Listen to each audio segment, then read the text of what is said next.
SER Podcast. Nicolás Castellano, buenas noches.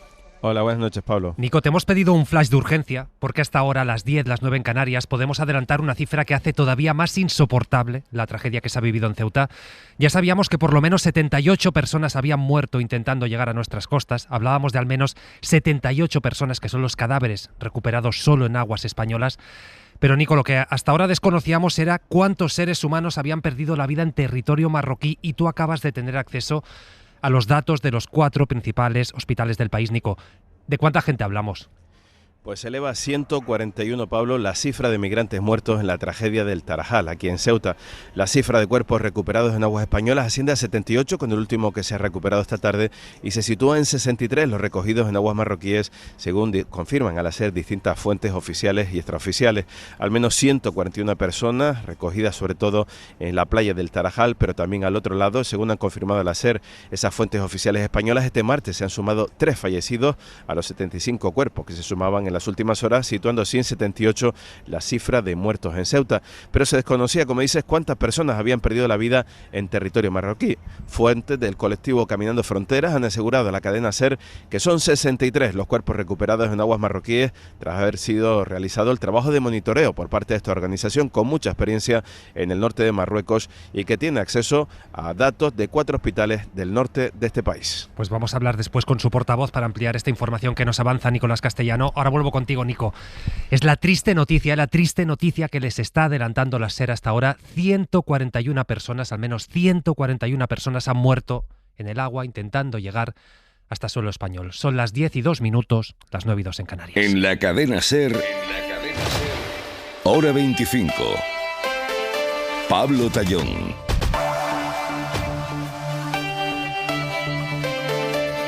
Y para entender qué quiere decir 141 personas perdiendo la vida, y en este momento en el que el PP se declara en rebeldía, negándose a acoger a menores no acompañados de Ceuta en sus comunidades, a pesar de que la ley les obliga a ellos, en este momento en el que los populares firman sin rubor pactos con Vox, en los que proclaman por escrito "no más Mena", como si fuera un cartel de no más publicidad, en este contexto es bueno recordar quiénes son estos Mena. Para mí, ir al País Los Blancos era ir al paraíso, la solución a todos los problemas. Y para nosotros los blancos eran sinónimos, ser blanco era sinónimo de ser piloto de avión, ingeniero, médico, todo. Los Mena son seres humanos como Usman Umar, lo hemos escuchado hace un rato, que soñaban con un futuro mejor en Europa. Él con 13 años inició una travesía de días por el desierto, donde murieron la mayoría de sus compañeros y donde él sobrevivió gracias al orín que encontró en la cantimplora de uno de esos cadáveres. Y llega un momento que tú sabes que estás en un camino sin salida. O sea, acabas de ver cómo tus compañeros se van cayendo y sabes perfectamente que rendirse significa acabar igual. Te aferras en la vida. Su travesía hasta España duró años en los que las mafias le explotaron, la policía le apalizó, fue detenido una y otra vez en condiciones durísimas y sin saber nadar tuvo que construir una patera para después subirse en ella. En esta travesía nuevamente murieron la mayoría de sus amigos, incluido el que era casi su hermano. Teníamos algo de agua, pero no suficiente. Y el peor, Pablo, es a pocos kilómetros ver cómo naufragaba sus compañeros, fallecen todos. No sé si te acuerdas de una película. Cuando ves una película y condenas a alguien a la guillotina, sabía que la probabilidad de sobrevivir era nula. Él lo consiguió. Llegó a Barcelona, ahí empezó a malvivir en la calle, donde lo más duro no fue ni el frío, ni la sed, ni el hambre, sino la miseria humana. Al desierto, al menos, había 5 compañeros. Solo con su mirada te sentiste acompañado. En la ciudad de Barcelona, decenas, para no decir cientos de personas te pasaban por delante cada día. Era invisible a los ojos. Esa sensación de que yo soy como espíritu, que nadie me ve, no hay palabras para describirlo. Y fue en esas calles donde Ousman también encontró la humanidad. La encontró en Monse, a quien nadie le podrá decir aquello de si tanta pena te da, pues llévatelos a tu casa, porque es lo que hizo ella, llevárselo a su casa. Yo no me acordaba el gusto de un plato caliente. Después de cenar, Monse me acompaña a mi habitación, me mete en la cama. La peor noche de mi vida fue aquella noche. En esos 5 años, todo lo que he vivido en el camino, ni una gota de lágrima me cayó. ni una gota. La primera noche en casa de la Monte, este beso de buenas noches, me desmontó. Pues en tiempo récord, Ousmane aprendió catalán, aprendió castellano, consiguió entrar en la universidad, se sacó un máster, montó una ONG. Ganó, entre otros, el premio Princesa de Girona. No sabemos a cuántos Ousmanes el PP quiere devolver a Marruecos. Pero lo peor es que acabamos de conocer, lo decíamos en el arranque, que como consecuencia de esta crisis de Ceuta, por lo menos 141 Ousmanes no podrán contar su historia.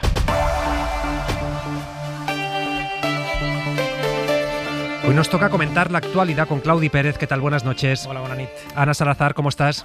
Muy bien, buenas noches, ¿qué tal? Y Sergio Pascual, buenas noches. Muy buenas noches, Pablo. Venga, son las 10:05, 9:05 en Canarias. Vamos también con noticia de última hora.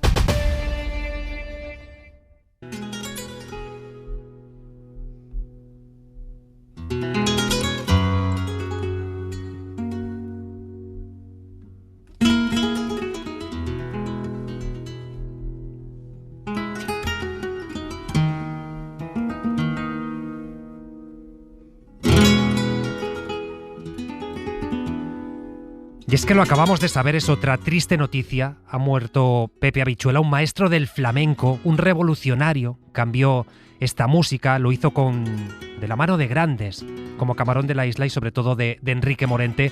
Un grande que nos deja a los 78 años. Raquel García, buenas noches. ¿Qué tal? Buenas noches, Pablo. Sí, bueno, ¿qué vamos a decir de Pepe Habichuela? Llevaba tiempo enfermo, es uno de los grandes maestros de la guitarra flamenca, memoria viva de un arte que atraviesa generaciones. Era hijo de una estirpe gitana de músicos, heredó el arte de su padre, el guitarrista José Carmona, y de su abuelo, conocido como Habichuela el Viejo, que es el origen del apodo familiar. Nació de Granada en el 44, creció rodeado de música en las cuevas del Sacromonte granadino, donde el flamenco, pues como ya sabéis, no se aprende, ¿no? Allí se vive, sí, entre cante, entre palmas, entre baile desde la infancia. Hermano de otros guitarristas, padre de José Mi Carmona, el miembro de Ketama, su legado, pues bueno, continúa en una de las sagas más influyentes del flamenco. A lo largo de más de 6 décadas de carrera, Pepe Habichuela puso su guitarra al servicio, lo decías tú, en el paso de figuras como Camarón, como Enrique Morente, con quien firmó discos clave en la historia del flamenco contemporáneo. Su toque profundamente arraigado en la tradición, pero también abierto a la experimentación, pues ayudar a renovar el género y también a proyectarlo internacionalmente sin perder la esencia. En los últimos años recibió muchísimos homenajes dentro y fuera de España. En el 18 fue distinguido con la Medalla de Oro al Mérito en las Bellas Artes. En 2026 con la Gran Cruz de Alfonso X el Sabio, un reconocimiento a toda una vida dedicada a la cultura y también a la dignidad del pueblo gitano. Con la muerte de Pepe Habichuela, Pablo, se va mucho más que un guitarrista, se apaga una forma de tocar, de sentir y de entender el flamenco. Pues un abrazo enorme a todos los familiares, a todos los amigos, a todos los amantes del flamenco. Gracias, Raquel. Pepe Habichuela, que nos deja a los 78 años.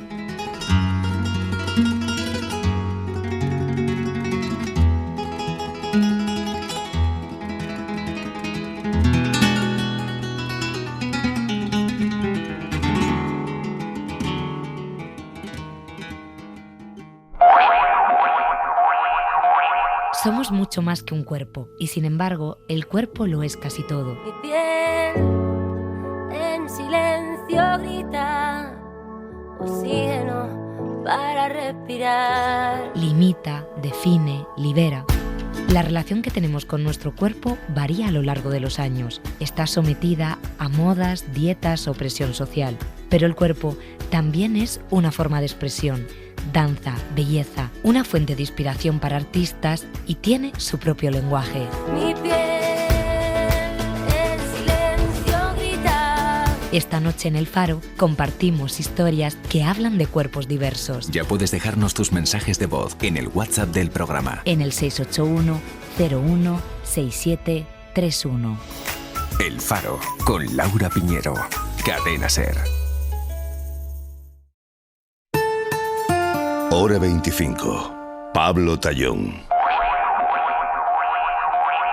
19, 9 y 9 en Canarias. Volvemos a Ceuta, donde centenares de personas, unas 2.000 según el gobierno, siguen sin querer volver a Marruecos. Y la cifra más terrible, la avanzábamos en portada, sigue siendo la de muertos. Hablamos ya de por lo menos 141 personas que han perdido la vida en aguas españolas y marroquíes, es la cifra que estamos aportando. Pero es que en paralelo existe otra urgencia, que es la de acoger con la dignidad que merece cualquier ser humano a esos centenares de menores que han llegado a nuestro país, que están en las calles, en colchones, que piden agua. En fin, vamos a volver a saludar a nuestro enviado especial, Nicolás Castellano. Hola de nuevo, Nico. Hola de nuevo. Tú nos lo contabas antes, has sido testigo de que por lo menos estamos hablando de 1.000 chavales, por lo menos que se han registrado. Hoy mismo el gobierno ha habilitado 2 colegios para acoger temporalmente al centenar de niñas aproximado y ha anunciado una partida de 25 millones de euros para garantizar esta buena acogida. Lo que no sé, Nico, es si va a ser suficiente. ¿Cuál es la fotografía hasta ahora en este momento? Pues la fotografía es la de todavía centenares de niños que siguen deambulando en las calles de Ceuta. Hemos sido testigos, Pablo, durante la tarde especialmente de muchos niños en el barrio del Príncipe que iban de manera improvisada a la asociación de vecinos a apuntar su nombre en unas libretas que de manera voluntaria iban apuntando a algunos vecinos. Nos decían esos vecinos que están saturados, que han ayudado a mucha gente, pero que ya no tienen capacidad y están pidiendo ayuda a las autoridades. Así que hemos hablado con algunos de esos niños para ver cómo están en las próximas horas y cómo han pasado las últimas.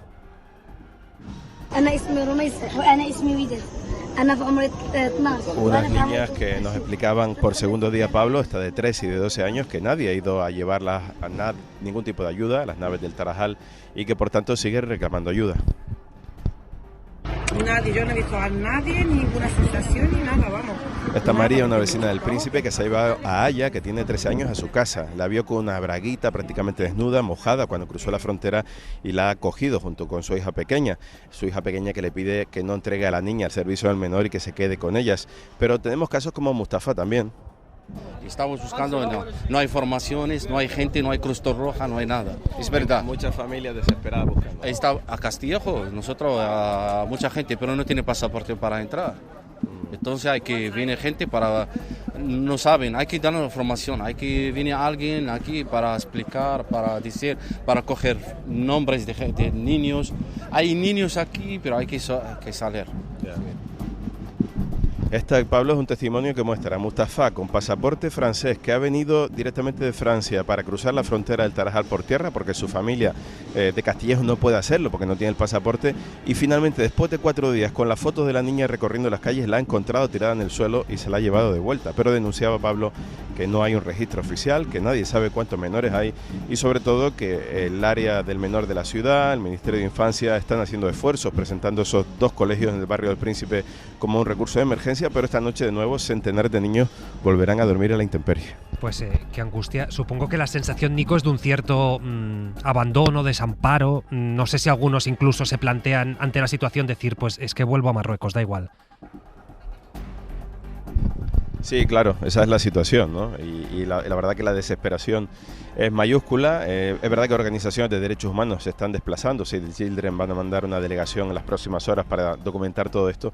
Pero sí que después del 21, que fue un gran shock con esas naves del Tarajal, pues eso, 5 años después, las administraciones, las diferentes, se han visto otra vez sorprendidas. Conocen muy bien la dinámica de la frontera, los perfiles de los menores, pero lo cierto es que a día de hoy ninguna de las administraciones o ninguna en conjunto son capaces de buscar esa solución a corto plazo, ¿no? Pues Nicolás Castellano desde Ceuta, gracias como siempre. Venga, un abrazo. Un abrazo. Voy a abrir la primera ronda de tertulia contigo, Claudi. Lo peor, sin duda, estas 141 personas que contábamos en portada que han perdido la vida intentando llegar aquí, tanto en aguas españolas como marroquíes. Ahora falta que sepamos atender como merecen las que sí que han conseguido, pues eso, alcanzar la costa. Sí, hay 141 dramas, ¿no?, que van mucho más allá de las reacciones políticas, de lo que hemos visto hoy en Bruselas, ¿no?, con este giro de los 22 países que habían atacado tan duramente a España, con el giro de von der Leyen de ayer, pero todo eso palidece, ¿no?, cuando ves que la cifra pasa automáticamente a 141 y ya veremos dónde acaba, teniendo en cuenta que han cruzado la frontera decenas de miles de personas. Yo creo que aquí el esfuerzo de solidaridad que pide España con el resto de los socios tiene que ofrecérselo España a los menores que siguen en Ceuta, y eso es lo más importante a la corta. A la larga, esta es una crisis que va a dar muchísimo que hablar, ¿no? Estas imágenes tan bestias, ¿no?, de estos últimos días van a marcar las campañas electorales que vienen por delante. Todas ellas, por entero. Vienen ahora elecciones en Suecia, vienen en Finlandia, vienen en los Länder del este de Alemania, el año que viene vienen en Francia, probablemente en España. Toda la ultraderecha las va a usar. Veremos qué hace el centro derecha. Pero bueno, eso es más a la larga a la corta. Son 141 muertos y es una situación de emergencia en las calles de Ceuta para con estos centenares de niños que hay todavía ahí. Ana. Sí, el número es incontestable, es que el drama es demoledor. La fotografía que veíamos el viernes y la que vemos hoy son completamente distintas, y la del viernes era una fotografía de emergencia, ¿no? Pero hoy la fotografía ya pues empieza a tomar otras dimensiones, a pesar de que, bueno, teniendo en cuenta que la situación ya no es de esa emergencia que vimos el viernes de la semana pasada, hoy la situación es la de gestionar este drama de 141 personas que han fallecido y de los 1000 chavales y chavalas a los que estabais apuntando antes, ¿no? Y al inicio del programa, Pablo, habías hecho alusión a cómo se iban a comportar estos gobiernos del Partido Popular que han firmado con Vox, que no iban a entrar, no iban a acoger a ni una sola persona menor no acompañada más desde el primer día de ejecución de los gobiernos, ¿no? Entonces veremos a ver cómo se gestiona esta situación, porque insisto, son 1000 chavales y chavalas que independientemente de cómo hayan llegado a este país o de cuál sea su situación administrativa, están bajo la protección del Estado por el simple hecho de ser menores de edad. Claro, después vamos a profundizar obviamente en esta respuesta del Partido Popular, que ya ha dicho, no los vamos a acoger porque esto es una crisis de seguridad, dicen ellos, en fin. Sergio, pero decíamos lo importante, 141 personas que han perdido la vida y centenares, por lo menos 1000, que son los que están registrados menores, que ahora mismo necesitan una respuesta. Y por desgracia no son los únicos que han perdido la vida este año en la ruta migratoria hacia España, ¿no? Se nos ha olvidado, porque todo pasa tan rápido que se nos olvida, pero hace apenas 10 días, el 21 de julio, 150 personas fallecieron en un cayuco rumbo a Canarias desde Gambia. 150 personas. Leían estos días a un escritor camerunés que se llama Chilen Bembe, que habla de la necropolítica, ¿no? y que narra cómo el norte ha construido una naturalización de la geopolítica migratoria que contempla el fallecimiento constante y permanente de ciudadanos y de personas sin ya casi ni inmutarse. Ya no solo ni nos inmutamos, sino que ya los criminalizamos, los señalamos, y hay alguno como el señor Feijóo que dice que la respuesta tendría que ser menos pusilánime, es decir, que tendríamos que echarlos a patadas de Ceuta porque le parece que los hemos tratado con demasiada benignidad, no dándoles pan ni agua para que tuvieran que volver a su casa, ¿no? Creo que estamos llegando a un punto de no retorno como sociedad en el que nos tendremos que mirar al espejo todos y todas, los votantes de todos y todas los partidos. Los de la extrema derecha ya sabemos qué es lo que piensan y lo que sienten, pero el resto tendrá que mirarse al espejo y pensar y saber si cuando hay un niño desvalido a la puerta de su casa, los españoles como sociedad vamos a atenderlo, acogerlo y darle un futuro mejor, o lo vamos a tratar como pide Feijóo, de forma menos pusilánime, dándole una patada y dejándole sin comida y sin bebida y diciéndole que se largue a su país. Una última reflexión. Todo estas rutas migratorias que estructuralmente configuran el mundo en el que vivimos hoy no son gratuitas. A poco que uno lea un poco de historia, se da cuenta de que el Rif español, que es de donde vienen todos los migrantes que han entrado en Ceuta ahora, es una zona depauperada por la España que colonizó aquella parte del Marruecos, del norte de Marruecos, ¿no? La extracción de hierro en el norte de Marruecos supuso el empobrecimiento de toda aquella zona, y mirando la situación mucho más a la corta, en 2021 le cerramos la puerta a miles de trabajadores que trabajaban en Ceuta y que tenían visado solo por ser de Tetuán, de Tánger, y que entraban a comerciar, y decidimos que a partir de después del COVID no les íbamos a dejar a entrar en Ceuta a trabajar, ¿no? O sea, el norte causa la estructura que fuerza a esa gente a buscarse la vida, jugándose la vida y perdiéndola en muchos casos, como lo que estamos viendo dramáticamente ahora. Ahora decía Sergio, a veces nos olvidamos porque todo pasa muy rápido de que hace unos días 150 personas perdían la vida en un cayuco de camino a Canarias. Por suerte hay organizaciones que nos lo recuerdan, como Caminando Fronteras. Elena Maleno, fundadora de esta ONG y portavoz, ¿qué tal? Buenas noches. Buenas noches. Hemos arrancado el programa con esta cifra que nos avanzaba Nicolás Castellano, estas 141 personas que han muerto. Ya de por sí son una auténtica barbaridad, ponen los pelos de punta, pero no sé si temen que todavía vayan a ser muchas más. Sí, efectivamente, van a ser más y además hay muchas personas desaparecidas que desgraciadamente nunca se les podrá dar respuesta a las familias porque los cuerpos no se encontrarán. Nosotras ya estamos trabajando en las identificaciones, sobre todo el lado marroquí, y podemos confirmar que la mayoría, es verdad que es población marroquí, pero que hay personas de Sudán, personas de Eritrea, de Guinea, hay una mujer de Costa de Marfil y poco a poco, bueno, se va dando respuesta con la capacidad que hay a esta terrible tragedia que no tiene nombre y que nadie la esperaba. Claro, ¿cómo se comunica a los familiares una vez identificadas estas personas? Ahora citaba Costa de Marfil, varios países. ¿Cómo se localiza después a esos familiares?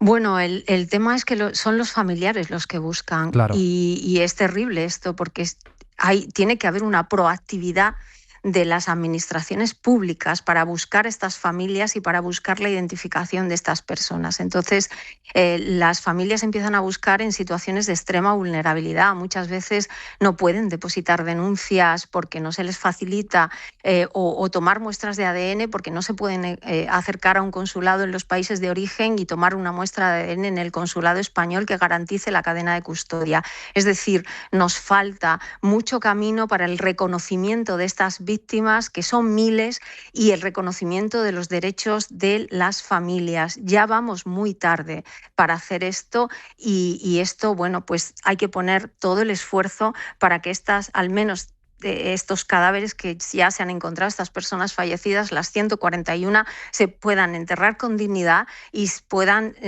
saberlo sus familias y asistir a los funerales. En España están empezando ya esas identificaciones. ¿Qué habría que hacer? ¿Qué le pide como país, como administración a España respecto a estos familiares? Bueno, ya es la primera vez que nosotras sepamos, y creo que estamos en lo cierto, que se ha activado un protocolo que hay en el Estado español que es de sucesos con múltiples víctimas, y es como cuando hay un accidente de avión, ¿no? Es lo mismo, es activar, pues es una enorme tragedia y hay que dar una respuesta rápida ante esa tragedia. Entonces es la primera vez que se hace, nosotras llevamos mucho tiempo pidiéndolo para las víctimas de las fronteras. Esto significa más coordinación, más medios y más centralización de la información, con lo cual es positivo, y también darle la oportunidad pues de recoger denuncias que pueden presentarle a los allegados y la obtención de datos, como te decía, que aquí tiene que jugar un rol en estos casos los consulados, y esperamos que el Ministerio de Exteriores colabore en ello. Pero el que se haya activado este protocolo no solo son más medios, sino que significa algo de reparación, ¿no? Supone el reconocimiento de las víctimas y de sus familias y de sus derechos, porque las víctimas de las fronteras no son reconocidas, son discriminadas incluso en las tragedias. Eso sí te puedo decir. Hemos echado de menos que se le dé el pésame a las familias. No hemos escuchado autoridades hablar del pésame, no hemos escuchado autoridades hablar de dolor, de duelo, ¿no? Porque unos días de duelo hubieran venido bien para reflexionar sobre lo que estamos viviendo en estos momentos. ¿Cómo explica que se haya podido producir una tragedia como esta en España? ¿Qué ha fallado? Bueno, es el fruto de muchísimos años de una política de externalización de fronteras que pone a las personas migrantes como chantaje entre las relaciones bilaterales y los intereses geopolíticos. Es una situación terrible a la que hemos llegado porque durante mucho tiempo las autoridades están hablando de la migración como una amenaza híbrida. Entonces, primero ha habido el discurso y después han creado las condiciones para que ese discurso se haga realidad. Lo que ha pasado en Ceuta es un punto y aparte en la situación migratoria en el mundo, porque es algo que nosotras, que llevamos mucho tiempo en frontera, nunca habíamos visto, y hay que sentarse y analizar lo que está pasando y pararlo, porque las personas no pueden ser esa moneda de cambio y no se puede sacrificar, como se ha sacrificado estos días, la vida de niños, niñas, adolescentes, de mujeres, de hombres, de personas mayores, porque esto es de verdad una locura. Y por lo tanto yo creo que nadie ha estado a la altura, una parte del pueblo de Ceuta sí, pero nadie desde las autoridades ha estado a la altura. Ni siquiera han sido coherentes con sus propios discursos, ni desde la extrema derecha hasta la izquierda. Y tenemos que sentarnos y desde la ciudadanía reflexionar sobre lo que ha pasado, escuchar a las familias, escuchar a las víctimas, porque sin la voz de las víctimas y las familias no vamos a poder reconstruir el enorme dolor que hemos causado estos días. Me decía, todas las administraciones son responsables. En la parte marroquí, ¿cuánta parte de culpa corresponde al Estado que ha permitido esto y cuánta a las mafias, como señala el gobierno español? No les vale el discurso de las mafias con lo que ha pasado estos días. Ese discurso trasnochado que lleva mucho tiempo repitiéndose y que hace que tengamos las cárceles del Estado español llenas de personas inocentes acusados de capitanes de embarcaciones, cuando sabemos que la lucha contra las mafias ha fracasado. O sea, hay que entender que las grandes mafias siguen ahí y siguen presentes y el Estado no es capaz de eliminarlas, simplemente coge a una persona que dice que lleva un timón y lo mete en la cárcel, o a una persona que ha repartido agua en una embarcación. Eso ha fracasado.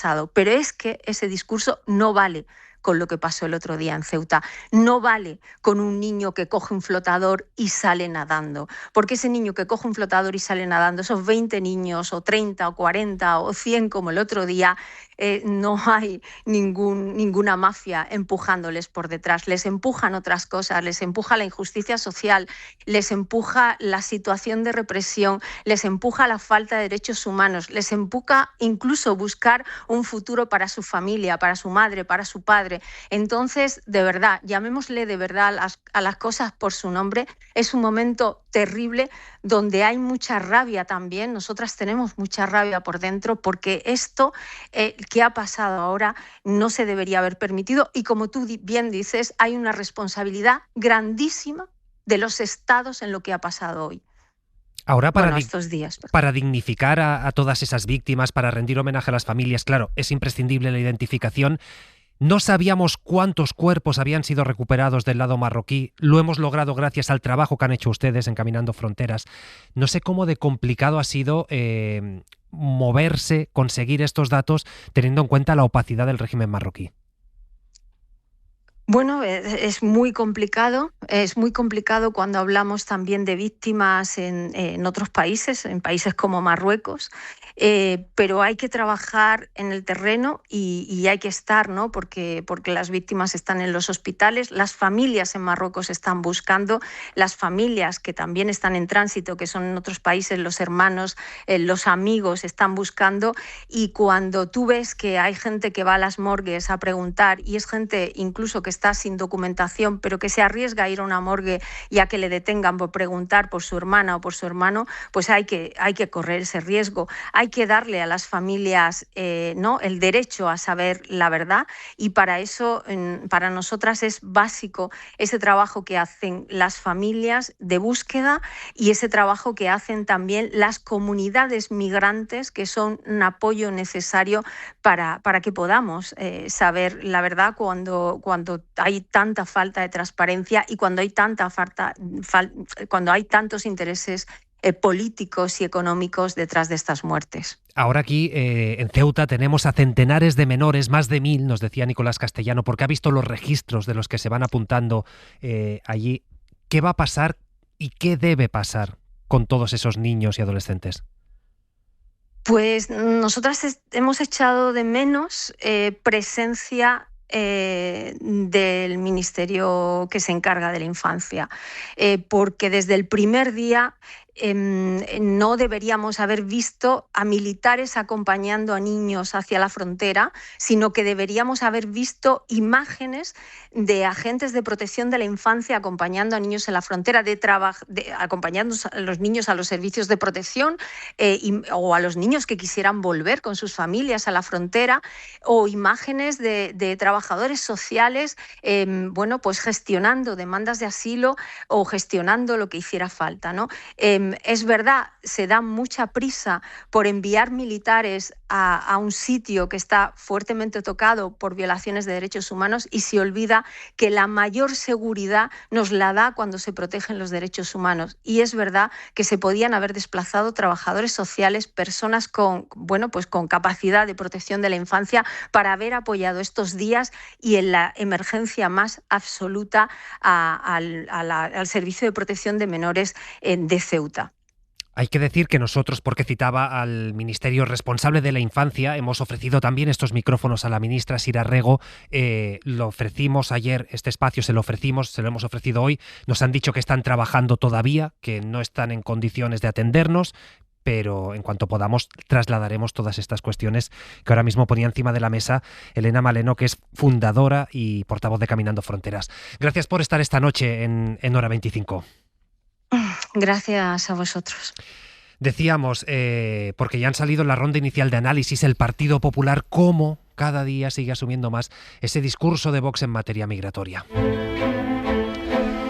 Ya saben que sus presidentes autonómicos en los pactos recientes con la extrema derecha han firmado un punto titulado No más menas, en el que se oponen a la acogida de menores no acompañados. Pues bien, Julia Molina, buenas noches. ¿Qué tal, Pablo? Buenas noches. En esa línea, desde la Dirección Nacional ya están advirtiendo de que están dispuestos a saltarse la ley, a no acoger a esos menores que han llegado a Ceuta, esas centenares de personas de las que ahora hablábamos. Y de hecho también algunos gobiernos autonómicos, por ejemplo el de Castilla y León, están dejando claro que sí, que se van a oponer a ese reparto. Sí, el PP llevaba días evitando aclarar qué iban a hacer, porque lo cierto es que la ley obliga a aceptar un reparto solidario de menores entre comunidades, pero para sacar adelante varios gobiernos autonómicos, los populares se comprometieron hace solo unos meses con Vox a no aceptar más. Hoy Miguel Tellado ha dejado claro que el plan es no colaborar. Van a acoger a los menores no acompañados que les corresponden, van a cumplir la ley. Mire, es que esto no es una crisis migratoria, esto es una crisis de seguridad nacional. Y por lo tanto esto no tiene nada que ver con situaciones anteriores. El que ha generado el problema es el que debe resolverlo y se llama Gobierno de España, se llama Pedro Sánchez. Los populares se escudan en que no es una crisis humanitaria y que por eso debe hacerse cargo el Gobierno, aunque en los acuerdos con la ultraderecha se pactó el rechazo de menores migrantes en cualquier circunstancia. Fuentes de Vox reconocen que están satisfechos con las palabras de Tellado, pero en las comunidades mantienen la presión. Desde los gobiernos de Castilla y León, de Aragón y de Extremadura, los de Abascal ya advierten de que harán cumplir lo firmado. Ejercerán, dicen, una oposición total y frontal al posible reparto. Eso sí, esta vez no amenazan con tomar la misma medida que tomaron hace 2 años, salirse de los ejecutivos. Entonces, la solidaridad entre comunidades no era obligatoria, ahora sí, así que evitan el órdago ante la posibilidad de que finalmente tengan que cumplir con la ley. Claro, Ana, esto es situarse en la insumisión por un lado y en la insolidaridad e inhumanidad más absoluta. A mí, bueno, claro, es que yo estoy perpleja, Pablo. Quiero decir, escuchar a un representante político hablar de saltarse la ley, así como me voy de cañas, no sé, no deja de sorprenderme, ¿no? Y porque ¿cuál es la garantía de Estado de Derecho que nos están proponiendo? Es decir, bueno, pues si esta ley no me gusta, yo me la salto, yo no la acato, yo no la cumplo. Yo no tengo palabras, o sea, yo todavía estoy un poco estupefacta, ¿no? Entender que, bueno, o ver cómo el epicentro, el culpable y la solución de todo pasa por Pedro Sánchez, claro, la solución en evitarlo, ¿no? En sacarlo del gobierno central, bueno, es una técnica de comunicación política, de propaganda política, simple, muy simple, pero bueno, que tampoco nos sorprende, ¿no?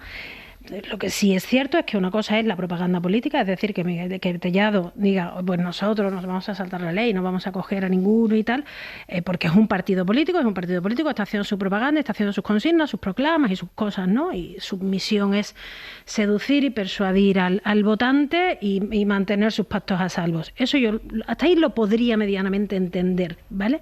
Pero otra cosa son los gobiernos y las instituciones y las administraciones públicas. Es decir, yo no me puedo imaginar al gobierno de la Junta de Andalucía saltándose la ley, al gobierno de la Junta de Extremadura saltándose la ley. Es decir, es una cosa que estamos ante un conflicto que veremos a ver cómo resuelve el Partido Popular con sus socios de gobierno en las instituciones que gobiernan, pactando, claro. Lo que pasa, Sergio, es que está por escrito, que es lo más duro. Es decir, a la hora de negociar una investidura, el Partido Popular ha aceptado en todos los últimos acuerdos autonómicos, Andalucía, Extremadura, Aragón, Castilla y León, en todos ha aceptado ese punto que dice no más menas.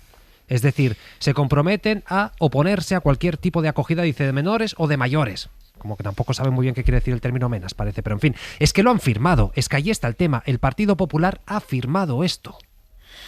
Bueno, es que lo hablábamos, ¿no? Cuando los sucesivos gobiernos del Partido Popular iban llegando a acuerdos con Vox, comentábamos que no se las iban a hacer pasar fáciles, que en cada momento en el que tuvieran una oportunidad, Vox iba a hacer cumplir a rajatabla su ideario ultra, pasando por encima de lo que tuviera que pasar, incluyendo las leyes, por supuesto, porque estamos hablando de un partido que las leyes no le importan un ardite, ¿no? Es un partido, bueno, pues de corte autoritario. Y el Partido Popular tenía que haber sabido que esto era lo que se iba a encontrar y se lo está encontrando a la primera de cambio, ¿no? De todas maneras, esto tiene más aristas, ¿no? Porque la primera pregunta que a uno le surge cuando se pone encima de la mesa la necesidad de ayudar a Ceuta y al pueblo ceutí con un problema que ahora mismo tiene, que es más allá de las causas que haya tenido la situación, ahora mismo el problema es de una saturación de sus estructuras de atención a la infancia. Cuando se trata de ayudar a Ceuta, resulta que Ceuta ya no es España. O sea, para los patriotas de pulserita, ya Ceuta no es España, ¿no? Porque ahora se trata de recibir niños en la práctica, en sus comunidades autónomas, ¿no? O sea, el nivel de hipocresía de esta gente es terrorífico, y poner en práctica por parte de los gobiernos del Partido Popular estos niveles de hipocresía, cumpliendo o incumpliendo la ley, de la forma más retorcida posible, porque ya el otro día nos contaba, ¿no? Aquí mismo, ¿no? La fiscal de menores, ¿no? Sí. En realidad ellos no se van a oponer diciendo no voy a cumplir la ley, lo que van a intentar es impedir que la ley se pueda cumplir, ¿no? Que es una cosa como todavía mucho más cínica, más hipócrita, más repugnante, ¿no?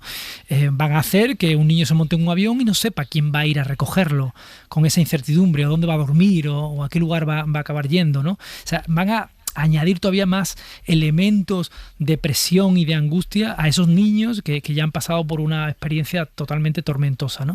Por eso planteaba en la primera intervención, ¿no? que lo que creo que nos toca como sociedad en este punto es empezar a oponer a esa imagen de la invasión que construye la extrema derecha y que compra con tanta facilidad la dirigencia del Partido Popular. Hay que empezar a oponer la imagen de ese niño marroquí que le pedía a las autoridades españolas que no lo devolvieran por favor a Marruecos, ¿no?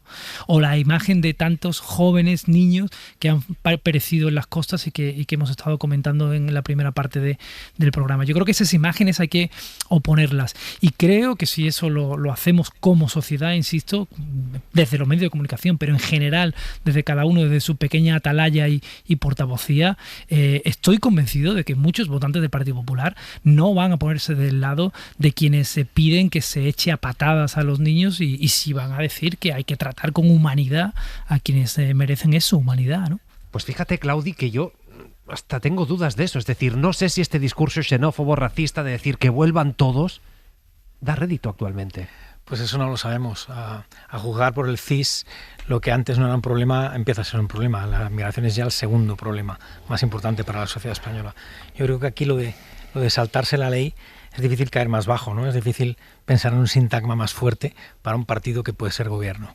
Pero me temo que esto no es inédito, ni mucho menos. Es que llevamos muchos años saltándonos la ley cuando se habla de migración. Hace unos años poníamos el grito en el cielo con las devoluciones en caliente. Ahora hemos devuelto en caliente a 70.000 de 72.000, si no me falla la memoria. 70.000 de 72.000. Ni un título he visto con eso en los periódicos.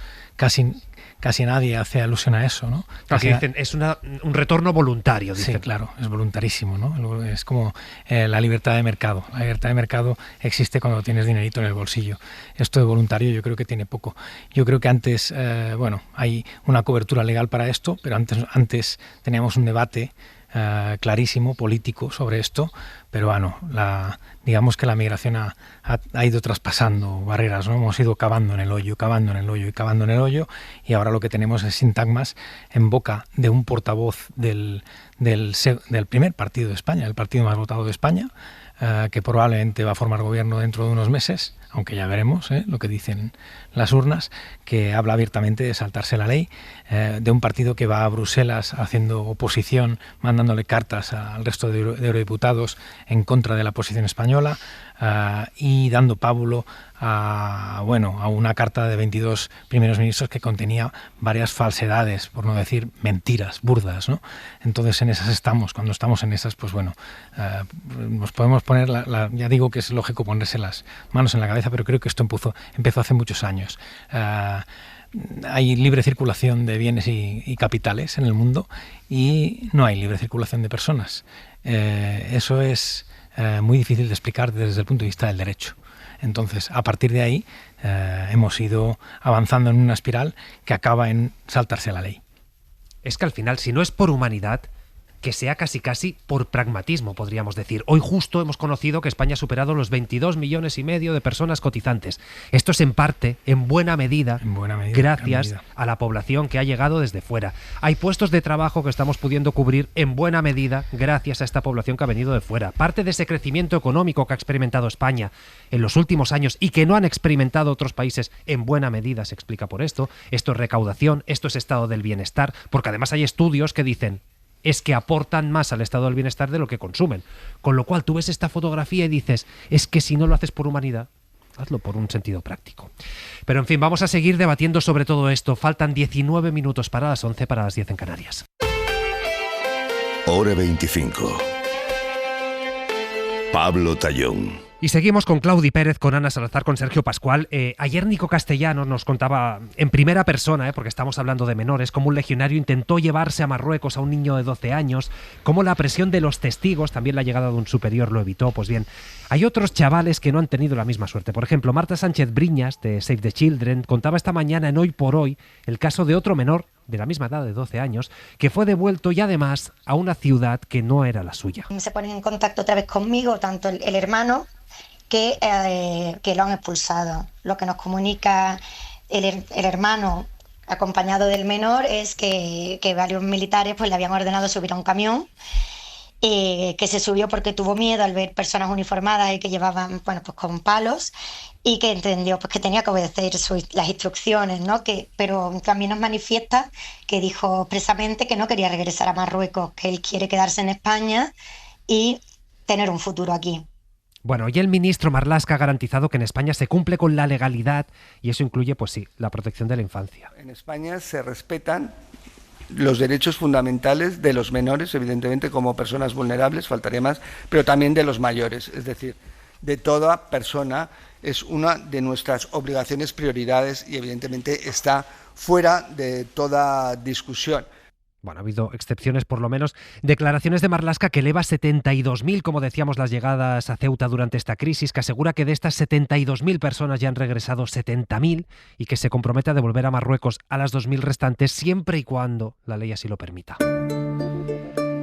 Pero claro, es que el ministro Marlaska tenía una patata caliente encima de la mesa, que no es pequeña. Ayer en la SER les contamos que sí, que el CNI advirtió interior del riesgo cierto de una llegada masiva de personas, así nos lo cuentan fuentes de seguridad nacional. Pues bien, Javier Bañuelos, buenas noches. ¿Qué tal, Pablo? Buenas noches. El titular de Interior vuelve a negarlo en rotundo, pero aclara que con ello no está culpabilizando al CNI. De hecho, Marlaska sostiene que era imposible prever todo lo que ocurrió y que la prueba es que ningún servicio de inteligencia del mundo, tampoco los europeos, fueron capaces de hacerlo. Pero atención, porque Bañuelos, tus fuentes insisten, vuelven a desmentir al ministro y reivindican que sí, que el CNI sí que alertó de ese riesgo cierto de una entrada muy y muy numerosa.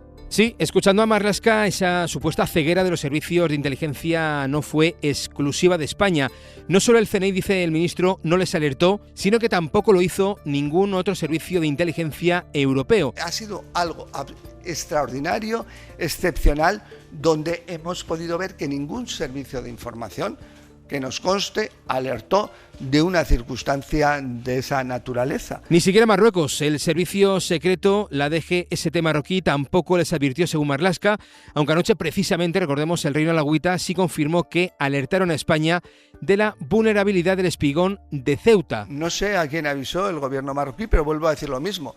Las posibles consecuencias de una sentencia del Tribunal Supremo son unas consecuencias como de una implementación o ampliación de las entradas irregulares, no de lo que pasó. Bueno, la cadena SER se reafirma en la información que adelantamos este lunes. De hecho, esta misma tarde, las mismas fuentes de seguridad del Estado nos ratificaban que sí avisaron a Interior, sí alertaron de que se avecinaba una entrada masiva, según detectaron los propios agentes del CNI en el terreno. Pero el ministro de Interior, lo dicho, lo niega. De haberlo sabido, dice, habrían actuado de otra forma. Y evidentemente, si hubiera sabido que algo parecido, hubiera tenido conocimiento, se me hubiera trasladado de algo parecido a lo del 2021, evidentemente hubiera transmitido a quien vosotros podéis entender, y hubiéramos conformado razonablemente una reunión absolutamente de emergencia para tomar las medidas necesarias. El ministro de Interior no quiere hablar de errores por parte del CNI. Hoy sí, hoy ha alabado el trabajo del Servicio de Inteligencia Español, un trabajo vital, dice, y preguntado por si debería haber algún tipo de cese en el Centro Nacional de Inteligencia. Bueno, hay muchas cosas que ocurren y no necesariamente tiene que haber una responsabilidad. Esto también podía haberlo previsto cualquier otro departamento de seguridad. En resumen, Pablo, según Marlaska, se vivió una situación excepcional que nadie vio venir. Claro, Sergio, lo que pasa es que, dice Marlaska, nadie lo vio venir. Es que no hablamos de un grupito de 10 personas, ni de 100, ni de 1000, ni de 2000. Es que hoy han dicho que fueron 72.000 personas. Movidos, ya sea por mafias, ya sea por redes sociales, pero 72.000 personas movilizadas, y el CNI no se enteró, según Marlaska, ningún servicio de inteligencia se enteró, y yo lo decía ayer, o no se enteró el CNI y por lo tanto mal por el CNI, o Interior desoyó al CNI y mal por Interior. Es decir, pero alguna responsabilidad, alguna explicación más habrá que dar de todo esto. Hombre, yo que no suelo no creerme mucho a Marlaska después de todas las mentiras en la que se le ha pillado ya en los últimos tiempos. En este caso tiendo a creer que efectivamente nadie advirtió a su departamento o a quien estuviera de guardia en su departamento, que tampoco sé dónde andaba Marlaska en estos días, de que algo de esta magnitud se avecinaba. Es más, si algo de esta magnitud se avecinaba, el CNI supongo que no avisaría solo a Marlaska, porque estamos hablando, lo dijo así el propio presidente, de una amenaza contra la integridad territorial de España. Por lo tanto, también defensa tendría que haber estado advertida y por lo tanto los mecanismos de alerta se habrían tenido que poner en marcha por parte no solo de un ministerio, sino de varios ministerios a la vez. Así que en este caso, insisto, sin que sirva de precedente, creo que le creo parcialmente al menos a Marlaska cuando plantea esta cuestión de que no se les avisó o no se les avisó debidamente. Es posible que hubiera algún aviso del CNI diciendo, oye, mira, va a haber un repunte en las entradas, se están viendo movimientos. Pero de eso a avisar de que podía ocurrir algo de la magnitud ni siquiera remota de lo que ha sucedido, pues tiendo a pensar que no fue así. Insisto, porque si no se hubiera tenido que avisar a otros sectores. Por cierto, de la rueda de prensa de Marlaska, yo también me he quedado con otra de sus afirmaciones que me llamó mucho la atención, porque en el momento en el que se hablaba sobre la fiabilidad de España, ¿no?, que está puesta en duda por parte del Partido Popular, Marlaska dice que si no fuéramos fiables, Marruecos no habría atendido tan fácilmente al retorno de sus conciudadanos como lo hizo. Claro, a mí esta afirmación, la verdad es que me alertó mucho, ¿no? Porque de alguna manera lo que parecía que estaba diciendo Marlaska es que le tenemos que dar las gracias a Marruecos, o sea que de alguna manera le debemos una a Marruecos por habernos abierto las puertas de la frontera de vuelta, pero no le recriminamos en absoluto que las abriera de ida.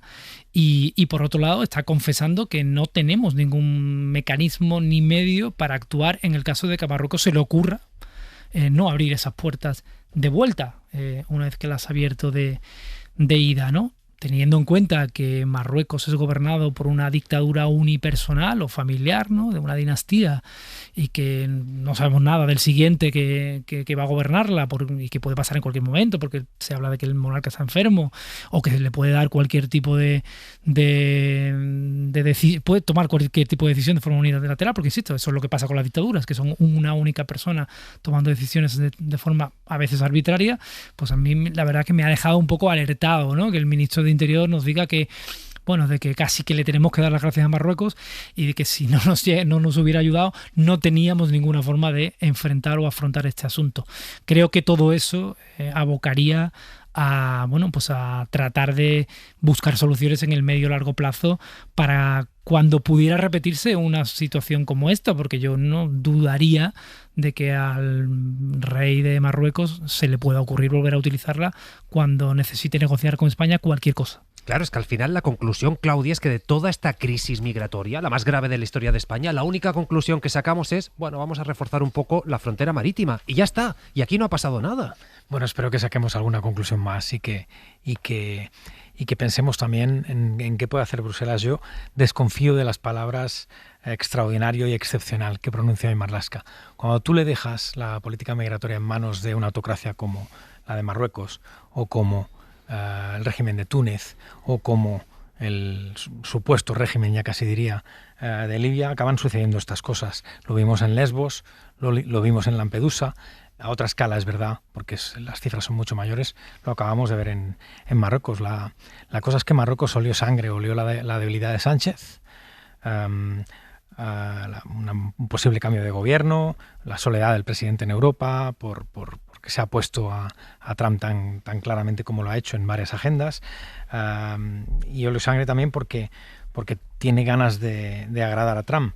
Entonces no me creo que Marruecos no supiera nada, no me creo que no pudiera pararlo, bien que pudo parar las manifestaciones de la generación Z hace unos meses en el otoño caliente que tuvo Marruecos en el año 2025, y ahora hay muchas preguntas. Para mí hay muchas más preguntas para Marruecos que para España, muchísimas más preguntas, a pesar de que todo el mundo ha señalado a Pedro Sánchez al menos durante las primeras horas. Yo creo que hay muchísimas más preguntas para Marruecos que para España. Tiene que dar muchas explicaciones, tiene que depurar responsabilidades, pero claro, es que estamos ante una autocracia, una dictadura, no sabemos muy bien cómo referirnos, ¿no? Es una dictadura envuelta en sedas, ¿no? Pero es una dictadura, es una autocracia, y no sabemos muy bien cómo pedirle explicaciones, porque ellos al final tienen la espita para encender el fuego, para subir el fuego cuando les conviene, y utilizar a las personas como chantaje geopolítico, como armas de destrucción masiva, ¿no? Como ataques híbridos, ¿no? que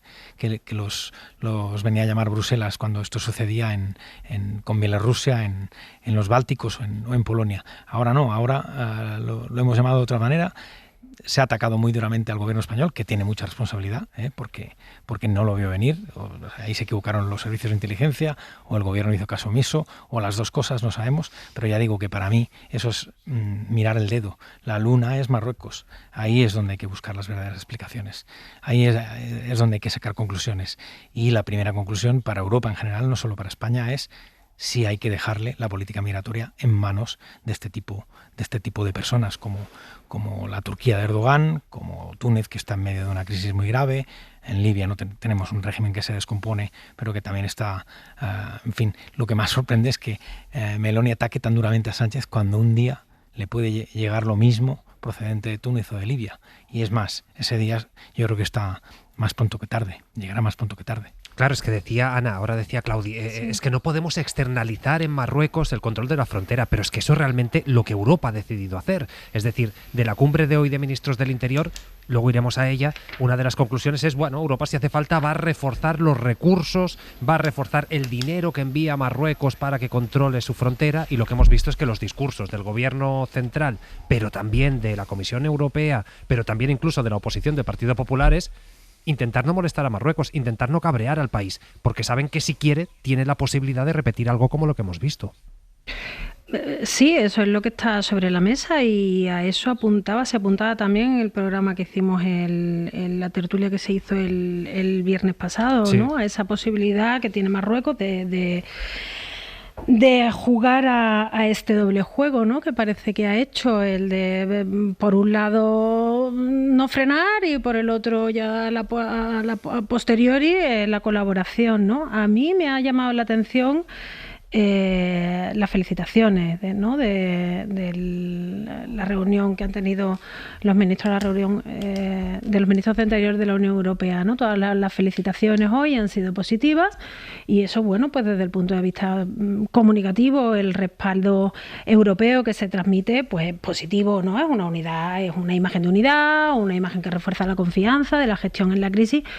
Pero mi pregunta es, ¿dónde estuvo esa misma Europa y esos mismos Estados miembros europeos durante los momentos más críticos?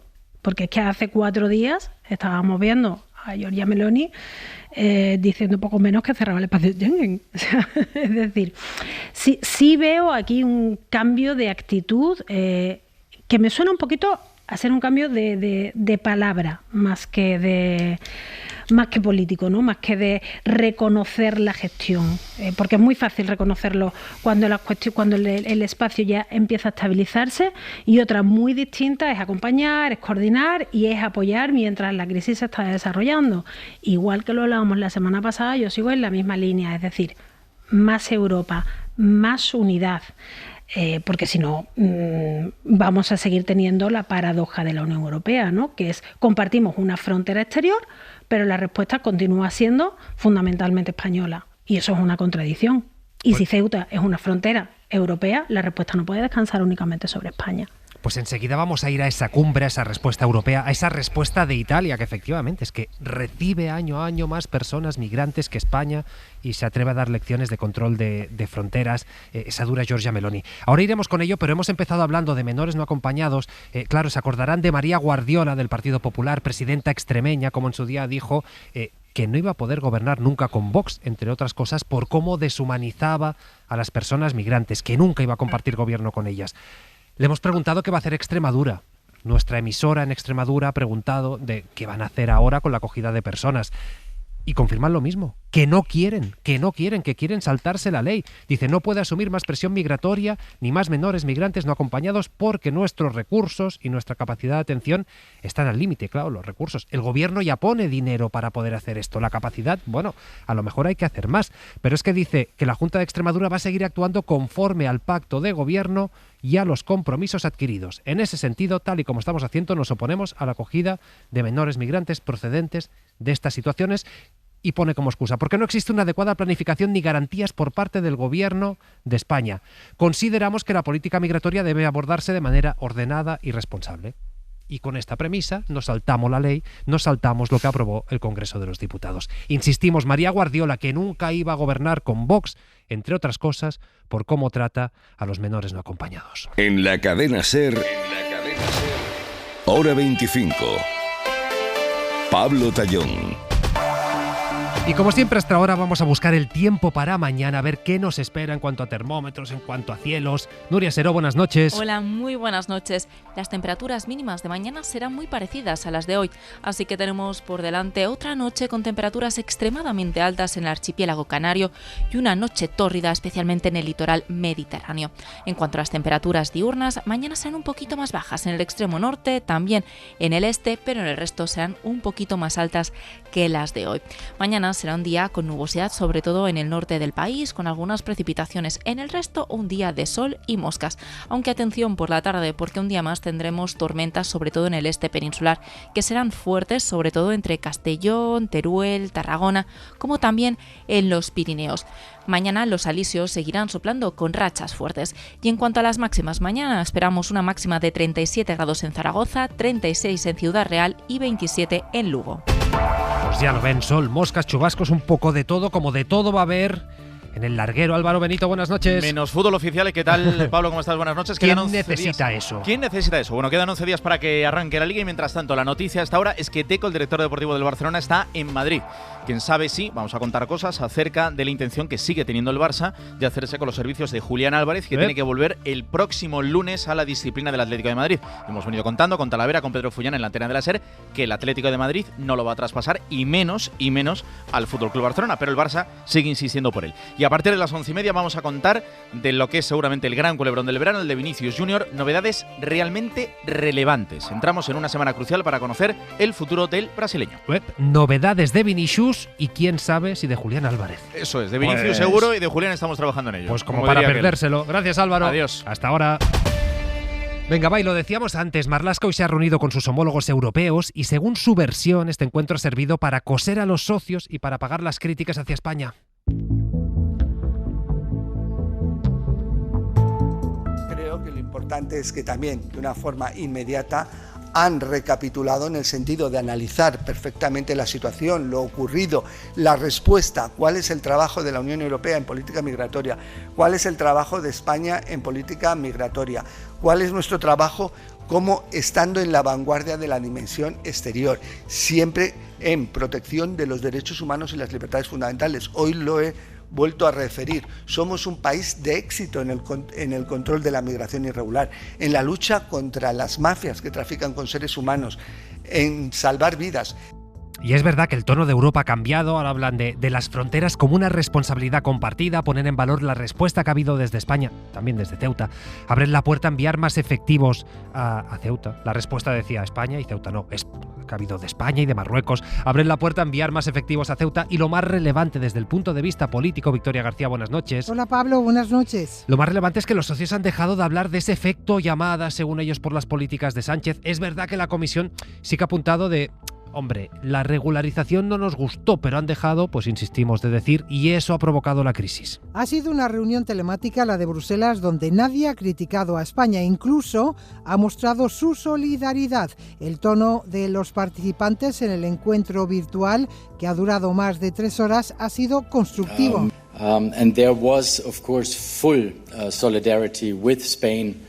Around the table. Lo decía Brunner, el comisario austriaco, que es una de las voces más duras y críticas con el tema de la emigración en Bruselas.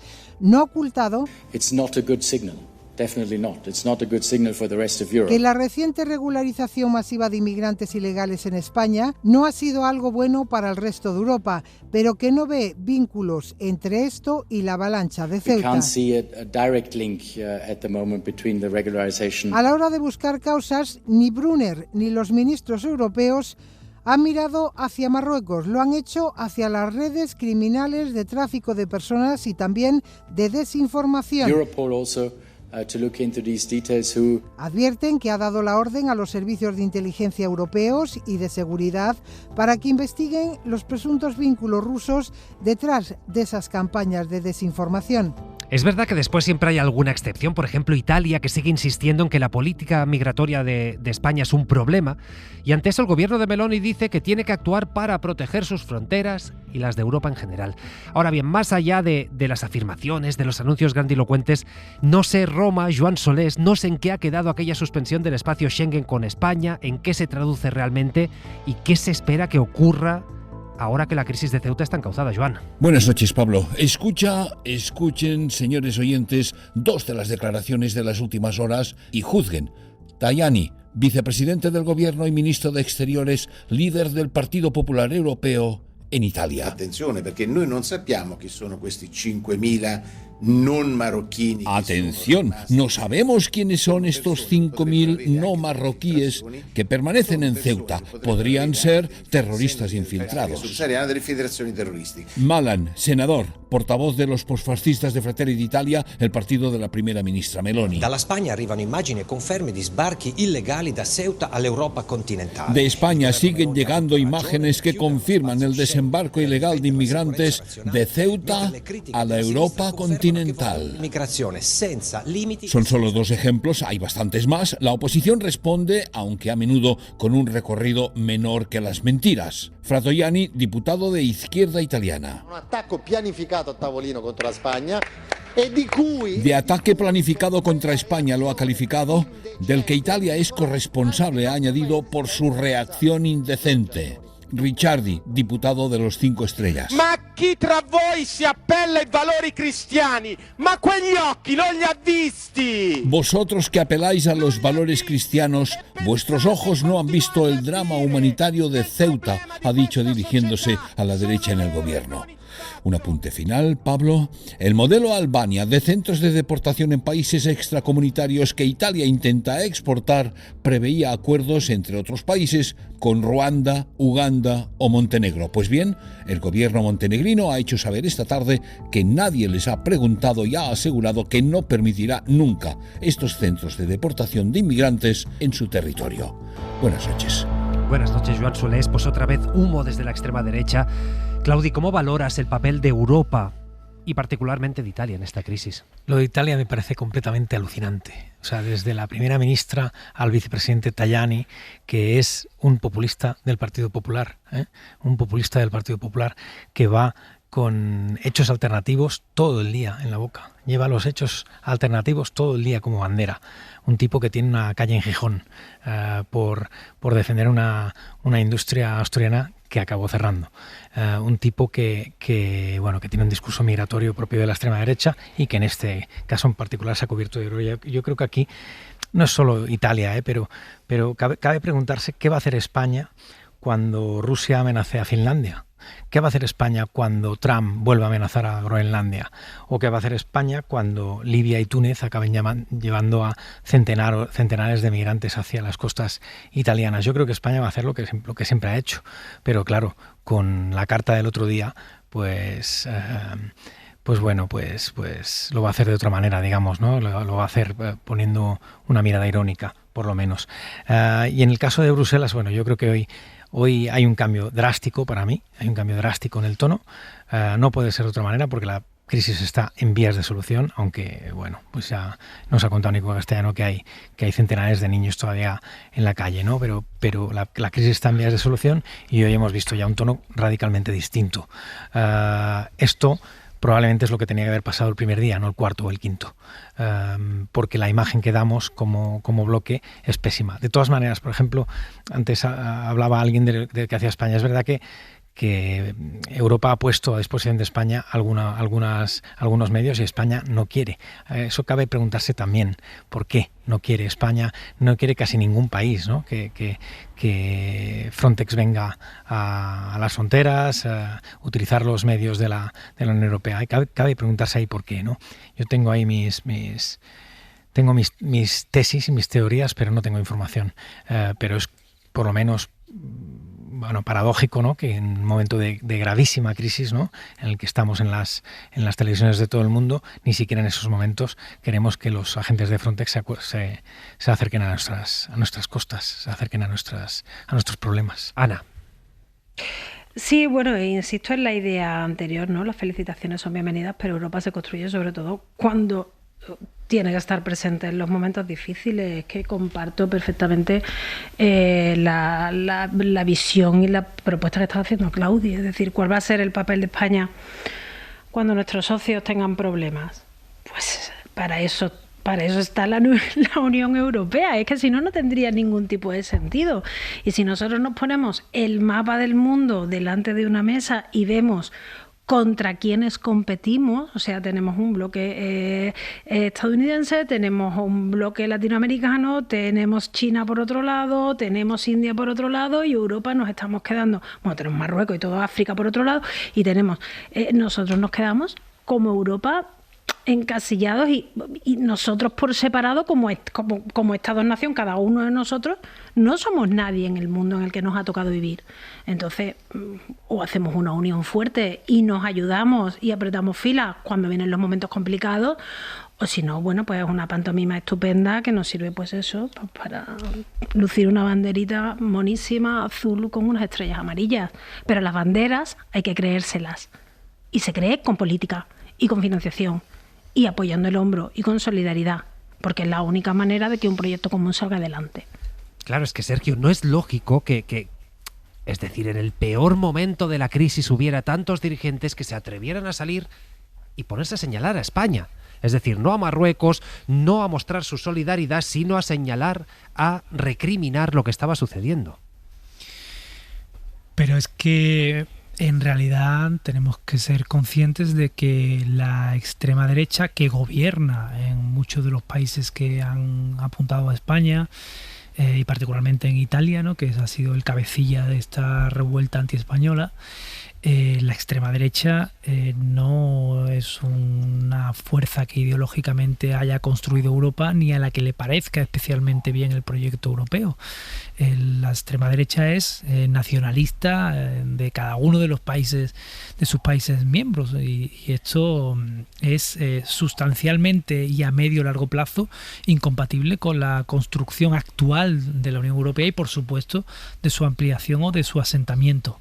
Y esto también hay que empezar a recordárselo a la gente. La extrema derecha es a largo plazo incompatible con el proyecto de construcción europea en el que estamos inmersos por su propia naturaleza, porque el nacionalismo es excluyente de la cesión de soberanía.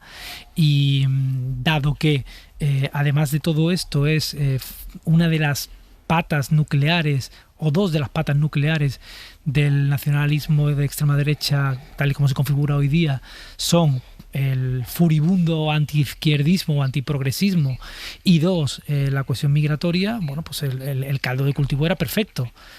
Podemos atacar a Sánchez, que es el líder europeo de izquierda más connotado, y podemos enarbolar la bandera de la protección de nuestras fronteras frente a la inmigración que está invadiendo nuestros países, ¿no? Así que todo esto, insisto, esta respuesta yo creo que es esperable en una Europa que configurada con gobiernos de extrema derecha como está ahora. La pregunta que yo me haría, con una mirada un poquito más larga, es ¿a quién en términos globales le interesa todo esto? El desmantelamiento de facto de la solidaridad europea y del proyecto europeo. Bueno, pues le interesa a Estados Unidos y al trumpismo, le interesa a la Rusia de Putin y le interesa también a algunos de nuestros socios socios entre comillas del entorno, ¿no? Le interesa a la Turquía de Erdogan, le interesa al Marruecos de la dictadura alawí. Y por lo tanto hay mucho del auge de la agenda pública en torno a la migración que se construye calentado, auspiciado desde todos estos intereses. Siendo la derecha tradicionalmente demócrata cristiana el tonto útil, y digo tonto útil porque va a gobernar con las derechas, pero luego va a ser fagocitada con las extremas derechas, y luego va a ser fagocitada por ellas, ¿no? Y creo que esto es algo que hay que contarlo a las claras, ¿no? Este es el panorama en el que estamos, ¿no? La Unión Europea tiene tiene cabezas de turco, cabezas de puente que están minándola desde dentro y la están minando con el apoyo de uno de los constructores de la Unión Europea, que fueron las democracias cristianas. Yo diría, estoy parcialmente de acuerdo con eso, pero creo que no es solo la extrema derecha. Una de las dos impulsoras de la carta es Meloni, que es extrema derecha, pero la otra es Mette Frederiksen, que es la líder del Partido Socialdemócrata danés, un partido con mucho pedigrí dentro de la familia socialista, que en políticas migratorias está abrazando propuestas próximas a las de la extrema derecha, pero porque la política migratoria ya ha traspasado la barrera de la izquierda y de la derecha. Entonces no es solo la extrema derecha, es una parte de la socialdemocracia. Mette Frederiksen es quien impulsa la carta junto a Meloni, y luego, y esto es todavía más importante para mí, también el centro derecha. ¿Por qué? Porque el centro derecha lo hemos visto en las palabras de Feijóo y sobre todo de Tellado estos días, pero lo hemos visto también en las de von der Leyen y lo hemos visto en las de la gran mayoría de los gobiernos que han firmado esa carta, que son de centro derecha, no de extremo derecha. El centro derecha está de acuerdo con esas propuestas. Ahí España está sola. No es que España enarbole la bandera de la socialdemocracia en esto. La duda, Claudi, es si está de acuerdo por convicción o por terror a que la extrema derecha le acabe avasallando, ¿no? Yo se me quedé antes en el tintero porque diste el dato, ¿no? de cómo la inmigración ha subido a la segunda preocupación como problema de los españoles, pero fíjate que cuando le preguntan a los españoles por los problemas de su cotidianidad, no sus problemas personales, siempre se hace esa doble pregunta, ¿no? En el CIS, ¿no? ¿Es un problema para el país o es un problema para ti, ¿no? Bueno, pues la inmigración está el séptimo, el octavo, ¿no? en el octavo lugar. Es decir, que hay una enorme diferencia entre el problema construido mediáticamente y el problema real que tiene la gente con la inmigración. Y ahí es donde yo creo que debemos de fijarnos, ¿no? Porque al calor de ese gap enorme y al calor de ese énfasis en la agenda pública, en el problema inexistente de la inmigración es cómo la extrema derecha crece y cómo las derechas, los centros derechas e incluso las socialdemocracias nórdicas se acaban comprando la agenda de estas por temor a ser desbancadas del poder. Pues seguiremos hablando, porque obviamente vamos a tener que seguir hablando del papel que han tenido, pues, por un lado Marruecos, pero sí los países europeos, pero sí la extrema derecha, pero sí Donald Trump y tantos otros, como ahora citaba Claudi, a Vladimir Putin. De todo esto habrá que seguir hablando, pero déjame volver a la política nacional, porque hemos hablado mucho de esa reacción del Partido Popular, a la acogida necesaria, imprescindible, legalmente obligatoria de los menores no acompañados. Ya hemos ido contando cómo desde la formación se ha dicho no los vamos a acoger. Los gobiernos autonómicos van diciendo no los vamos a acoger, aunque la ley les obligue a ello. Pero es que ya no es solo que el discurso del PP se parezca cada vez más a Vox, sino que vemos cómo los populares dejan en manos de la extrema derecha cuestiones muy y muy sensibles. En concreto, escuchen esto, en Andalucía Juanma Moreno Bonilla ha decidido que los ultras, que como saben son negacionistas de la violencia machista, sean quienes se encarguen ni más ni menos que del servicio de valoración a las víctimas de violencia machista. Claro, esto sonaría chiste si no fuera tan y tan grave. Sonaría chiste si no fuera porque solo el año pasado en Andalucía 14 mujeres perdieron su vida asesinadas a manos de sus parejas o exparejas. Obviamente ante esto, tanto la oposición como el gobierno central ya han puesto el grito en el cielo. Radio Sevilla, Enrique Carneado. Todo después de que el presidente Juan Manuel Moreno ceda a la ultraderecha el servicio para valorar a víctimas de violencia de género. El vicepresidente y consejero de Justicia, Manuel Gavira, de Vox, será quien gestione las unidades de valoración integral de violencia machista, porque, como ya dijeron los de Abascal, el objetivo es depurar su sesgo ideológico. Toda una indecencia, una barbaridad para los partidos de izquierdas que avisan del peligro de que sean los negacionistas quienes valoren a las víctimas. Eso supone jugar con la vida de estas mujeres. Escuchamos a Ángeles Ferriz del PSOE, José Ignacio García de Adelante Andalucía y Rosa Rodríguez de Por Andalucía. Un partido que niega la violencia de género, que la frivoliza, que la blanquea. Por eso le pedimos al señor Moreno Bonilla que rectifique inmediatamente. Y una irresponsabilidad por parte del señor Moreno Bonilla. No vamos a permitir ni un solo ataque a la lucha contra la violencia de género. En la comunidad con más mujeres asesinadas, ceder ante el negacionismo es jugar con la vida de las víctimas. Al igual que el PSOE, que ha exigido al presidente del PP, Alberto Núñez Feijóo, que impida que Vox gestione en Andalucía las competencias relativas a violencia de género relacionadas con la justicia. En Andalucía, la oposición de izquierdas pide al presidente Moreno que rectifique y temen que el siguiente paso sea derogar leyes que Vox considera ideológicas. Bueno, pues ahora comentamos esto, pero es que claro, son las 11:20, las 10:20 en Canarias. Saben que a esta hora los diarios van cerrando sus ediciones de mañana. Vamos sabiendo qué llevan en portada, qué noticias. Miguel Galindo, buenas noches. ¿Qué tal? Buenas noches, Pablo. Acabamos de conocer una noticia del País de la que se va a hablar. No se debería hablar mucho de esto, porque sería lógico que el gobierno de la Comunidad de Madrid hubiera informado de tal cosa, pero llevamos ya muchos días preguntándonos cuánto costó el famoso ático, que en principio iba a ser para oficinas, para Ayuso, para algún consejero. No han contestado a esto. El diario El País acaba de publicar la cifra. ¿Está hablando de cuánto, Miguel? 6,3 millones de euros. 6,3 millones de euros. Sí, el diario El País cita a dos fuentes cercanas a la operación y dice que el ático de Chamberí, que el gobierno de la Comunidad de Madrid compró para usar, según su versión, como oficinas, costó 6,3 millones de euros.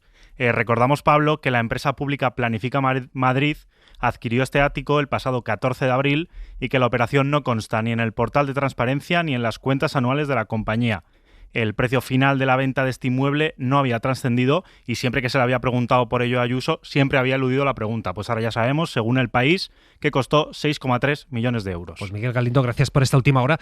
Pues por alusiones, Claudi, es decir, es lamentable, o sea, felicidades al diario El País, pero qué lamentable que tengamos que enterarnos por el diario El País cuánto cuesta algo que se ha pagado con dinero de todos los madrileños. Bueno, es estupendo que lo cuente el País, desde mi punto de vista. No. Yo trabajo en ese diario desde hace muchos años. Yo creo que voy a juntar las dos cosas, lo de Moreno Bonilla y lo de Ayuso, ¿no? Moreno Bonilla, bajo mi punto de vista, está haciendo oposiciones con éxito a príncipe de la moderación en el PP. El anterior príncipe de la moderación era Alberto Núñez Feijóo, que digamos que fue cambiando un poco cuando llegó a Madrid. Y luego está la princesa, que es claramente Isabel Díaz Ayuso, moderada entre los moderados desde sus áticos de 6 millones de euros. moderada, la más moderada, desde un ático que ha costado más de 6 millones de euros y del que hemos sabido esto gracias a Peinado, supongo que es el que firma la información. Es que al final, Claudi, la sensación es, ¿cómo puede ser? Es que yo insisto, quiero decir, se han hecho preguntas muy básicas. Se ha preguntado por qué ese piso y no oficinas, dependencias que ya son de la Comunidad de Madrid. Se ha preguntado cuánto costó, se ha preguntado, ¿ha habido pago de comisiones? Se ha preguntado por cuánto prevén venderlo. Y todo lo que dicen es, bueno, esto se acabó, chimpum. Y además hoy lo que conocemos también por el diario El País es que el PP de Madrid da orden a sus cargos para que hablen bien de toda esta operación que es absolutamente inexplicable. Sin ni una explicación cuando ellos, digamos que cuando agarran algo así, pues muerden donde hace más daño, ¿no? Yo creo que aquí, por primera vez, Isabel Díaz Ayuso va a sufrir una erosión grande, ¿no? Va a sufrir una erosión grande en su... en su figura política, porque todo el desempeño de esta crisis, que se ha quedado un poco pequeña porque hemos sido portada en todos los periódicos internacionales por Ceuta, pero no es una crisis pequeña, es una crisis mayor y es la primera que de veras yo creo que hace sufrir, que erosiona una figura que hasta ahora le habían resbalado todas las crisis, ¿no? Y esta vez no, esta vez hasta desde Génova, ¿no? Parece que le han parado un poco los pies y le han dicho, bueno, ya, hasta aquí hemos llegado, ahora hay que atarse los machos y hay que dar alguna explicación. Sigue sin dar explicaciones, a ver cuánto dura esto, pero bajo mi punto de vista esto le hace más mal que bien. ¿Tú también lo crees, Ana, que la erosión de Ayuso esta vez sí que será evidente? Bueno, esta mujer es que tiene, la presidenta de la Comunidad de Madrid, tiene querencia con el ladrillo. Está siempre rodeada, siempre que está Isabel Díaz Ayuso por medio hay un piso, un ático, un dúplex, en fin, tiene cierta querencia hacia ese ladrillo y no sé si hacia la especulación o no. Este tipo de cuestiones, que si es el principio y el fin, bueno, yo no me atrevo a decirlo. Lo que sí es cierto que afianzan posiciones. No te podría decir si esto va a ser un antes y un después a la hora de cambiar el voto, pero que va a afianzar o que puede movilizar el voto contrario, sí es posible. Ahora, que la gente deje de votar a Isabel Díaz Ayuso, al Partido Popular, bueno, cuando nos vayamos acercando a las elecciones iremos viendo, porque es que también Claudi ha dado creo que ha sido Claudi, ¿no? Ha dado una pista que es importante, y es que todo esto está pasando desapercibido porque hay una crisis mayor que evidentemente tiene el foco comunicativo. Claro, de hecho Sergio ya lo que dice es que la izquierda está pidiendo que comparezca para el ático en vez de pedir una comparecencia para saber cuántos niños menores van a tener que ser acogidos por la Comunidad de Madrid. Claro, pero es que la cara dura de esta señora es más dura quizá que de cemento. Que las vigas del ático que se acaba de comprar con el dinero de los madrileños, que por cierto la ha puesto en venta en cuanto os habéis enterado desde El País, ¿no? Si no me equivoco, ¿no? Casualmente además la compraba cuando su pareja vendía el otro ático en el que vivían, que probablemente lo haya pagado con el dinero que eludió pagar a Hacienda su pareja, ¿no? Lo digo por escoger las palabras y no llevarme yo una querella de Miguel Ángel Rodríguez o de algún otro, ¿no? Y esta señora es la misma que se cargó al entonces presidente del Partido Popular porque él se atrevió a decir que estaba feo que su hermano se hubiera forrado con comisiones de mascarillas durante el COVID, ¿no? Claro, la cuestión es hasta dónde llega el blindaje mediático que tiene Díaz Ayuso, porque probablemente, seguro los oyentes de la cadena SER saben de qué es capaz esta señora, pero a lo mejor muchos oyentes de otros medios le compran la versión que están circulando, ¿no? Sobre, que aquello es naturalmente la pobre señora que iba a hacer, ¿no? Si va a hacer unas obras en Sol y tiene que ir a algún lado, ¿no? Hemos visto editoriales, acusa, ¿no? Hemos visto editoriales en algunos periódicos que no solían disparar contra Ayuso, ¿no? En algunos periódicos madrileños. Pues ya hemos avanzado un poquito y quizá empiezan a bascular, ¿no? O dan por tan segura la victoria de Feijóo que entienden que no tienen que tener un relevo tan amenazante cerca, ¿no? Porque los contubernios de la política madrileña son muy extraños. De todas maneras, yo quería, aunque fuera muy rápidamente, mencionar el tema de Moreno Bonilla, porque me parece extremadamente grave. 40.000 mujeres denuncian agresiones por violencia de género en Andalucía cada año, aproximadamente 40.000, ¿no? Y van creciendo, por cierto. Y Moreno Bonilla acaba de poner en manos de quienes dicen que las leyes que protegen a las mujeres son un atentado contra la mitad de la población. Esto lo han dicho por activa o por pasiva en Andalucía.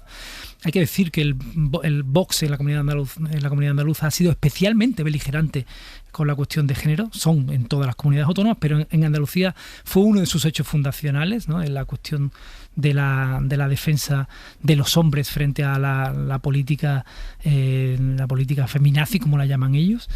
Y Moreno Bonilla, al hacerlo, desde mi punto de vista, se hace corresponsable y cómplice de lo que pueda pasar.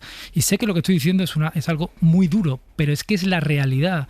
Si tú eres una mujer agredida, que tienes que poner tu vida en manos de una administración pública que supuestamente tiene que defenderte, y ahora esa administración pública que te tiene que defender está en manos precisamente de quienes van a apoyar a tu agresor, probablemente eso comporte una disminución de las denuncias y comporte pues un mayor miedo y riesgo para esas mujeres amenazadas. Y eso va a traer consecuencias prácticas, probablemente, por desgracia, letales. Así que, insisto, creo que hay que señalar a Moreno Bonilla como posible cómplice, como corresponsable de esta decisión aterradora que acaba de adoptar. Desde luego, lo vamos a seguir muy de cerca. Nos vamos a ir como empezamos prácticamente el programa. Claudi Pérez, Ana Salazar, Sergio Pascual, gracias a los tres. Buenas noches. Gracias, buenas noches. Buenas noches. Nos vamos a ir recordando a Pepe Habichuela, porque hemos iniciado este programa contando que nos deja a los 82 años este maestro del flamenco, que lo revolucionó. Fue uno de los grandes dinamizadores del género, de la mano de leyendas como Camarón, como Enrique Morente. Nos ha dejado a los 82 años. Con él nos despedimos. Llega el larguero, llega Álvaro Benito. Nosotros volvemos mañana. Que pasen una feliz noche y hasta mañana.